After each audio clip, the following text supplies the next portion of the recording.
네, 시장 진단과 함께 그에 따른 시장 전략까지 자세하게 만들어 보도록 하겠습니다. 전략적 투자, 오늘은요, 김홍범, 유경 PSG 자산운용 상무 모셨습니다. 어서 오세요. 반갑습니다. 네, 안녕하세요. 네, 시장에 대한 이야기 계속해서 나오고 있는 것 같습니다. 코스피 지수가 3,200선 부근에서 계속해서 등락을 거듭을 하고 있는데 조정이 나온다고는 하지만 그렇게 많이 이탈은 하지 않는 모습입니다. 최근 시장 흐름 어떻게 보셨어요? 예, 결론부터 말씀드리면 주식시장이 단기간에 빠르게 상승했기 때문에 주식시장 참여자들이 좀 관망 중인 그런 상태라고 그렇죠. 볼 수 있을 것 같습니다. 그 6월 한 달 코스피가 13% 넘게 상승을 했었는데 코스피 지수가 제일 처음 만들어진 1980년부터 현재까지 약 45년 동안 월간 수익률 기준으로 보면 금년 6월보다 더 수익률이 좋았던 때는 22번밖에 없었어요. 그래서 100번 중에 한 4번 정도 발생하는 드문 이벤트였다라고 보시면 될 것 같고, 그 다음에 7월 들어서도 사실 어제까지 한 4% 정도 상승을 했기 때문에 이 정도에서 시장이 잠시 쉬어가는 거는 뭐 전혀 이상하지 않은 일이라고 생각을 합니다.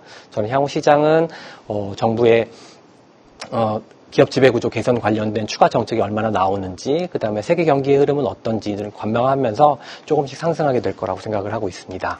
네, 하락장으로 전환을 했다기보다 조금씩 관망하면서 그래도 좀 점진적인 상승세가 기대가 된다라고 말씀을 해주셨습니다. 통상적으로 7월이랑 8월장은 좀 쉬어간다 이런 분석들이 많은데 예. 8월 같은 경우에는 또 8월 1일에 관세 부과일이 다가오고 있지 않습니까? 예. 8월 시장의 변수 어디서 꼽고 계세요? 예, 관세 부과가 시장의 변수인 네. 것은 맞습니다. 그렇죠. 하지만 중요한 부분은 이미 시장이 미국 트럼프 정부의 관세 관련 정책에 대해서 어느 정도 학습 효과가 있기 때문에 지금 그 관련된 우려는 시장에 상당 부분 반영이 되었다라고 생각을 합니다. 여기서 잠시 이제 돌이켜 보시면은 4월 달에는 뭐 지금 시장이 좋지만 코스피가 하루 정도는 2,300포인트 밑으로 깨고 내려간 적도 있었어요. 근데 그 이후에 빠르게 반등을 했었는데 왜 빠르게 반등을 할 수 있었나를 생각해 보면 당시에 관세 관련 불확실성 때문에 미국의 국채 금리가 빠르게 상승하고 그것 때문에 금융시장의 혼란이 가중되니까 이러면 문제가 생길 수 있겠다라고 생각한 트럼프 대통령이 상호관세를 90일간 유예하겠다라고 얘기를 했었거든요. 그래서 그때 당시 시장 참여자들은 트럼프 대통령이 말은 과격하게 하지만 실제로 경제가 망가질 정도로 몰아붙이진 않는다라는 것을 학습을 했었고 그게 소위 얘기하는 타코 트레이드의 이제 근본 원인이 된 거라고 볼 수 있겠죠. 그래서 저는 관세 자체가 변동성을 키울 요인이라고까지는 생각하지 않고 오히려 관세 때문에 하반기에 발생할 수 있는 인플레이션 상승, 미국의 인플레이션 상승이 변동성을 키울 수 있는 요인이 될 수 있다고 생각을 하고 있습니다. 지금 보시면 6월 달 미국 CPI가 2.7%로 전달보다 0.3%포인트 상승했고요. 그 다음에 근원 CPI도 2.9%로 전달보다 0.1%포인트 상승했습니다. 근데 여기서 중요한 거는 아직 관세로 인한 인플레이션이 시작도 안 했다라는 겁니다. 미국 기업들이 전반적으로 관세 부과에 대응하기 위해서 한 3개월에서 6개월 정도의 재고를 쌓아놨다라고 하는데요. 그동안은 가격을 함부로 올릴 수 없으니까 싸게 사놓은 재고를 계속 소진하면서 가격을 올리지 않고 있었지만 이제 하반기 되면 재고가 조금씩 없어지면서 가격을 올려야 되는 상황이 발생하게 됩니다. 이제 그런 경우에 하반기부터는 뭐 예를 들면 CPI가 3%를 넘는다든지 그런 일이 발생할 수 있고 지금 전 세계 금융시장은 미국 연준이 하반기에 기준금리를 한 2번 정도 뭐 9월, 11월 뭐 2번 정도 인하하는 거를 그 기본 시나리오로 해서 돼 있는데 만약 금리 인하 시기가 늦춰진다거나 또는 횟수 자체가 줄어든다고 하면 이거 자체가 시장에 약간의 변동성 요인으로 작용할 수 있을 것 같습니다. 네, 관세 자체만 두고 봤을 때는 큰 변동성을 야기하기보다는 시장이 어느 정도 내성이 생겼다라고 판단을 하신 것 같고요. 오히려 관세들은 인플레이션 상승이 시장의 변수로 작용할 것이다라고 말씀해 주셨습니다. 최근에 또 하나의 변수가 환율 동향인 것 같습니다. 원달러 환율이 좀 계속해서 상승세를 보이고 있는데 환율이 다시금 1,400원대에 진입을 한다면 수급적인 측면에서 외국인들도 부담이 될 수밖에 없을 것 같아요. 외국인의 수급 동향까지 살펴주실까요? 예. 그 환율 예측이 참 어려운 분야인 것 같습니다. 최근에 이제 환율이 올라간 거는 트럼프 대통령의 관세 관련 그런 발언들에 영향을 미쳤다고 볼 수 있는데 앞으로 관세 관련 불확실성이 또 다시 불거진다고 하면 달러당 원화가 다시 1,400원 이상으로 잠깐 올라갈 수는 있다라고 생각을 합니다. 근데 여기서 중요한 건 그때 우리가 어떻게 행동을 해야 되냐, 투자자들이 어떻게 행동을 해야 되느냐인데 지난 4월을 돌이켜 보시면 해답이 있다고 생각을 네. 합니다. 당시에 이제 금융시장에 문제가 생기니까 트럼프 대통령이 바로 이제 완화적인 스탠스로 바꿨던 것처럼 이번에 뭐 환율이 올라가고 뭐 주식시장에 약간의 변동성이 생긴다고 해도 그때의 조정을 파는 조정이 아니라 사는 조정으로 받아들이시면 좋을 것 같습니다. 네, 사는 조정으로 좀 받아들이면 좋겠다. 시장을 그래도 좀 긍정적으로 바라보고 계신 것 같습니다. 지금 코스피 상단을 두고 올해 안에 3,500을 넘어서 4,000피까지 바라보는 하우스가 굉장히 많습니다.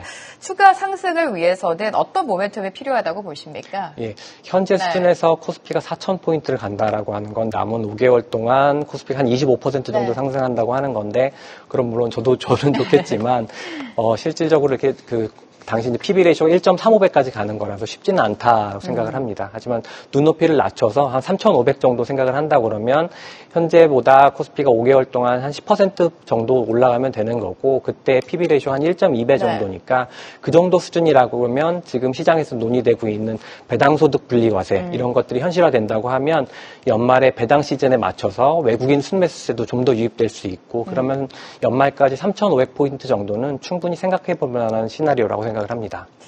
네, 5,000피, 4,000피 이야기가 나오고 있지만 그래도 점진적으로 코스피 지수는 연말로 갈수록 상승세를 보일 것이다라고 말씀해 주셨고요.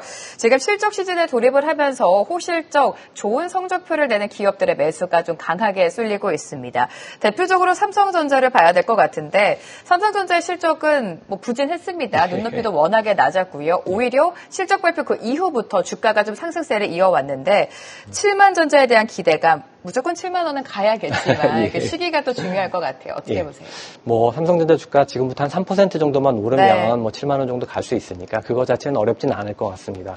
근데 중요한 부분은 이 이후에 얼마나 주가가 탄력 있게 상승할 수 있느냐 이런 부분인데, 역시 이거를 알기 위해서는 반도체 부문에서의 경쟁력 회복 이걸 확인하는 게 좀 필요할 것 같아요.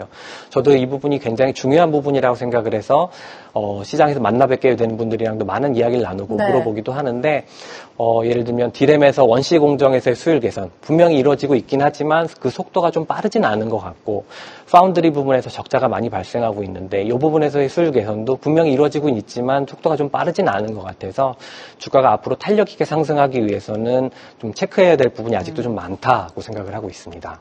자, 이렇게 삼성전자에 대한 질문을 들으실 때마다 같이 오는 질문이 SK하이닉스가 되겠죠. SK하이닉스 같은 경우에는 뭐 여러 가지 이슈가 있었습니다만 그럼에도 불구하고 HBM 시장에서 독점적인 위치에 차지를 하고 또 실적이 뒷받침되고 있지 않습니까? 실적 발표를 앞두고 있습니다. 실적 전망과 함께 주가 흐름도 체크해 주실까요? 예, 일단 SK하이닉스의 2분기 실적은 시장의 기대 수준을 맞추는 정도는 충분히 될 것 같습니다. 사실 한 달 전까지만 해도 2분기 영업이익이 한 8.8조 원, 8.9조 원 정도에 머물러 있었는데 애널리스트들이 이익 전망을 상향 조정하면서 지금 한 9조 원 정도까지 올라와 있고, 그 정도는 충분히 달성 가능할 것 같습니다.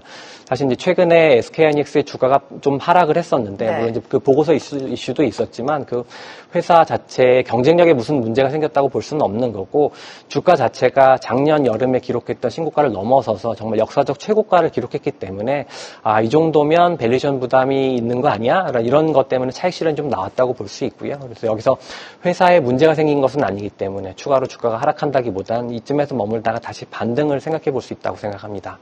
네, 이런 가운데 빅테크도 좀 봐야 될 것 같습니다. 빅테크 같은 경우에는 나스닥을 중심으로 계속해서 최고가를 경신을 하고 있고 실적 개선에 대한 기대감이 큰 상황입니다. 빅테크 안에서 알파벳이 또 처음으로 실적을 공개하게 되는데 알파벳 실적 전망 어떻게 하십니까? 예, 향후 알파벳의 실적과 움직임을 보는 게 굉장히 중요하다고 생각을 합니다. 이제 AI와 연결이 되어 있는데 사실 몇 달 전만 해도 알파벳의 자회사인 구글의 검색 사업이 생성형 AI 때문에 악영향을 받는 거 아니냐 그런 걱정들이 굉장히 많았어요. 근데 지금은 이제 그런 우려가 많이 잦아든 게 AI 부분에서 경쟁력을 많이 끌어올린 그런 증거들이 관찰되고 있기 때문입니다.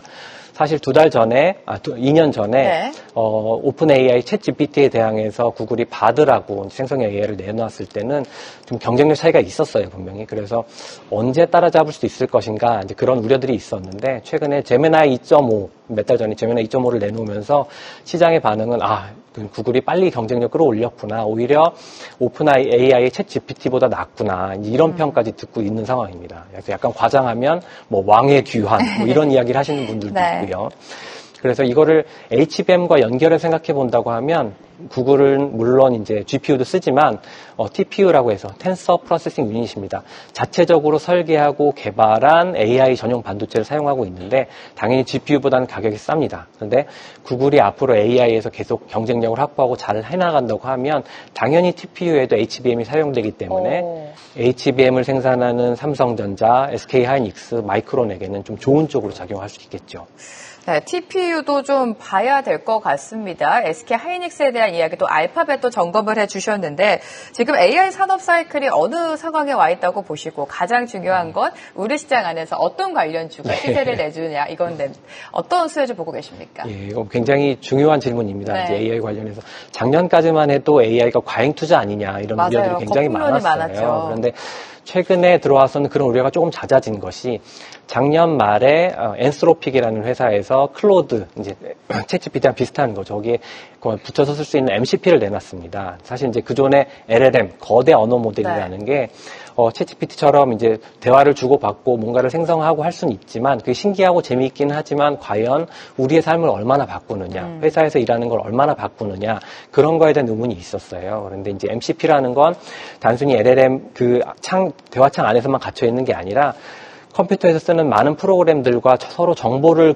교환하고 주고받으면서 네. 예를 들면 전에는 생성형 AI한테 물어본 것을 뭐 컨트롤 V에서 직접 복사하고 붙이고 그걸 이메일로 보내야 했다고 한다면 MCP를 이용한 다음에는 진짜 정말 채팅으로 브라우저를 띄워서 특정 웹사이트에 가서 데이터를 수집한 다음에 그걸 엑셀 파일로 만들고 가공해서 이런 사람들에게 이메일로 보내줘라고 이제 채팅하듯이 하면 그걸 실제로 연결해서 해주는 작업을 합니다. 그래서 저도 그걸 최근에 배워서 책을 보면 쓰고 있는데 네. 정말로 생산성 향상에 도움이 많이 돼요. 그래서 저는 MCP가 없었다면 모를까 MCP가 지금 빨리 확산이 되고 있는데 이런 상황에서는 AI가 큰 캐즘 없이, 큰 굴곡 없이 꾸준하게 성장할 수 있는 하나의 산업으로 자리를 잡았다라고 생각을 하고 그래서 그런 관점에서 본다고 하면 결국 데이터를 소유한 기업이 중요하다고 생각을 합니다. 왜냐하면 그런 거대 언어 모델이나 MCP는 사서 쓰면 되는 거긴 하지만 사용자들의 데이터는 쉽게 돈 주고 살 수 있는 게 아니거든요. 네. 그래서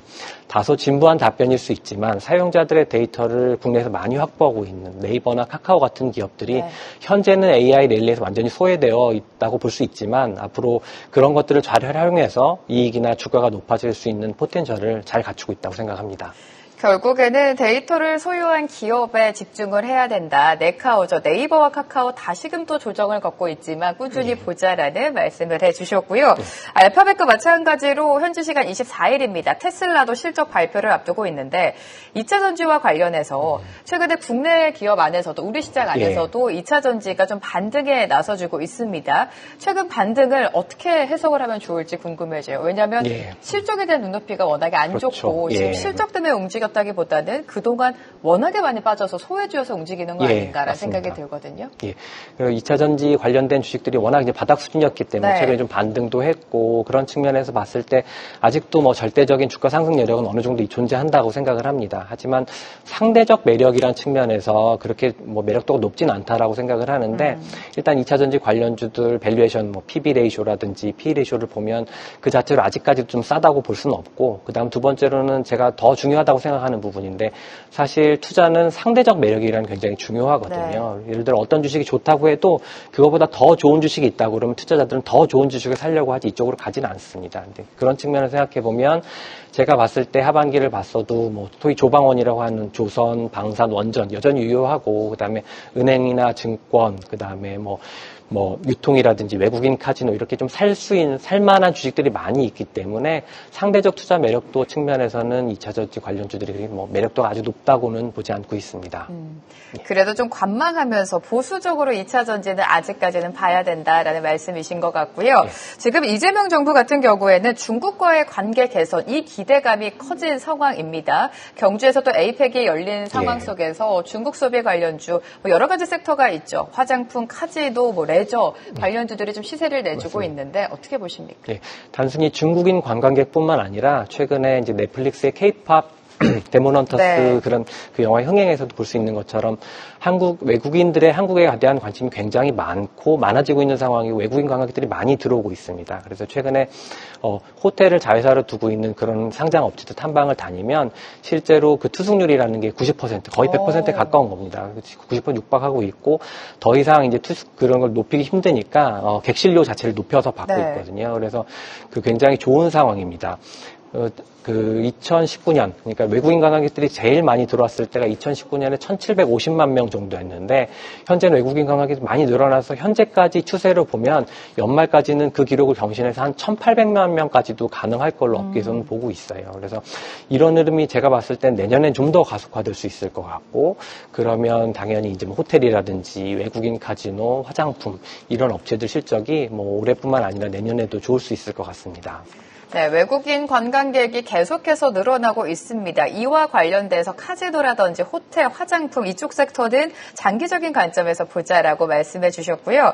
저희가 뭐 소위 말해서 저평가 섹터를 담아야 된다라는 말 많이 하잖아요. 근데 여기서 저평가를 어떻게 찾아야 되는지 그 기준부터 좀 애매해지는 것 같습니다. 어떻게 보세요? 예, 지금 시장이 많이 올라왔기 때문에 네. 단순히 이제 그 가격 측면에서만 접근해서는 저평가된 주식을 찾기가 쉽지 않습니다. 그래서 어떤 식으로 생각을 좀 바꿔야 되냐면 예를 들면 주가가 5% 올랐어도 이익이 10% 오르는 기업이라고 그러면 사실 그 주식은 더 싸진 겁니다. 그런 측면에서 주가가 올라간 기업 중에서도 이익이 더 많이 상승할 수 있는 그런 기업들을 찾아야 되는데 그렇게 본다고 그러면 매출액도 당연히 봐야 되겠지만 비용 구조를 보는 것이 굉장히 중요하다고 생각합니다. 이게 시장에서 참여자들이 좀 쉽게 간과하는 그런 부분인데요. 네. 사실 지난 2년, 3년 동안 내수 경기가 굉장히 안 좋았기 때문에 국내 내수 업체들, 뭐 유통이나 의류, 뭐 이런 많은 업체들이 신규 채용을 굉장히 이제 억제를 하고 인건비 상승도 굉장히 억제를 해왔습니다. 그래서 비용 구조가 굉장히 슬림해져 있는 상황인데 이런 상황에서는 매출액이 조금만 상승해도 한 10% 정도만 상승해도 생각보다 이익이 크게 늘어나게 됩니다. 소위 얘기하는 어닝 서프라이즈가 발생하게 되는 네. 것인데요. 그래서 저평가된 주식을 현재 상태에서 찾는다고 할 때 이익이 얼마나 늘어날 수 있나 그런 관점에서 그동안 슬림한 비용 구조, 그동안 비용을 줄여왔던 기업에 초점을 맞춰서 발굴해 보시는 게 좋은 방법이라고 생각합니다. 네, 저평가를 찾는 기준까지 제시해 주셨습니다. 오늘 김홍범 유경 PSG 자산운용 상무와 함께했습니다. 고맙습니다. 네, 감사합니다. 계속해서 다양한 경제 이슈를 알고 싶다면 구독과 좋아요, 알림 설정 부탁드립니다. AI 캐스터 권미정이었습니다.